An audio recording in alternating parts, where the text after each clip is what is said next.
राज्यातील अनेक नगर परिषद निवडणुका पुढे गेलेल्या आहेत। सातारा अहिल्यानगरच्या काही निवडणुका पुढे ढकलल्या। निवडणुकांना काही तास शिल्लक असतानाच हा निर्णय झालेला आहे आणि त्यामुळे आता उमेदवारांमध्ये संभ्रम पाहायला मिळतोय। त्याचबरोबर मतदारांमध्ये सुद्धा खळबळ उडालेली आहे। आताची महत्त्वाची बातमी आपण पाहतोय। राज्यामध्ये अनेक नगर परिषदेच्या निवडणुका या पुढे ढकलण्यात आलेल्या आहेत।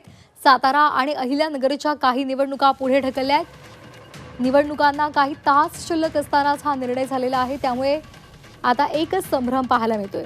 तर आता निवडणूक आयोगाने सुधारित कार्यक्रम जाहीर केला आहे। 20 डिसेंबरला मतदान होणार आणि 21ला मतमोजणी पार पडणार आहे। तर कुठे कुठे निवडणुका पुढे ढकलण्यात आल्यात आपण ग्राफिक्स मधून पाहूयात।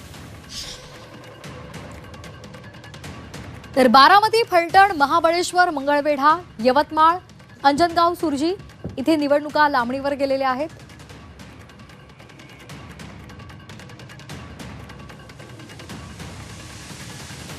त्याचबरोबर कोपरगाव, देवळाली, नेवासा, पाथर्डी, बाळापूर, रेणापूर या ठिकाणी सुद्धा निवडणुका लांबणीवर पडल्या आहेत।